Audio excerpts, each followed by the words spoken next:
مەرزیە فەریقی تێکۆشەرێکی کورد و هونەرمەندێکی ناوازەی هونەری کوردی. ناوی تەواوی مەرزیە شەهاب عەبدوڵڵایە. لە دایکبووی ساڵی 1958 لە شاری مەریوانە. دایک و باوک و کەسوکاری خەڵکی شاری سنە.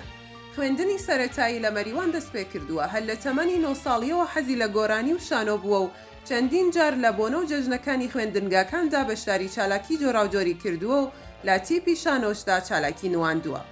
ئاشنایی مەرزیە فەریقی لەگەڵ مۆسیقای ڕەسەنی کوردی.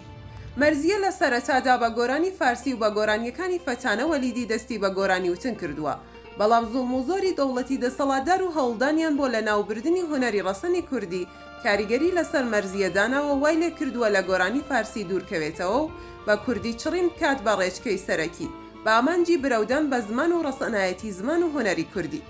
هونەرمەند مەرزیە فەریقی هەر لە دوای تەواوکردنی خوێندنی سەرەتایی و ناوەندی لە مەریوان بۆ درێژەدانی بە خوێندن و زانست دەچێتە شاری سنە و قۆناغی ئامادەی و پەیمانگای مەڵبەندی تەواو دەکات.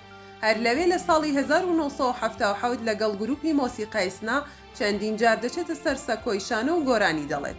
پاشان دەگەڕێتەوە بۆ مەریوان و لە گوندێکی نزیکە و شارە دەبێتە مامۆستا و دوای 2 ساڵ بە گەڕانەوەی بۆ سنا دەبێتە وانەبێژی خوێندنگایەکی سەرەتایی.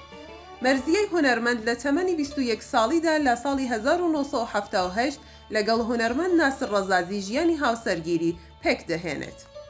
مەرزیە فەریقی و دەستپێکردنی تێکۆشانی نەتەوەیی بەهۆی هەڵگیرساندنی شۆڕشی گەلانی ئێران و بەشداریکردنی لە شۆڕش و زۆرێک لە ناڕەزایەتیەکان و خەبات لە دژیشا دەکەوێتە ژێر چاوەدێری کە کۆماری ئیسلامیش دێتە سەرکار لەگەڵ ناسر خەباتی خۆی بۆ ڕزگاری کوردستان هەر درێژە پێدەدات. زیندان و کۆڵنەدان و خۆڕاگری مەرزیە. دوای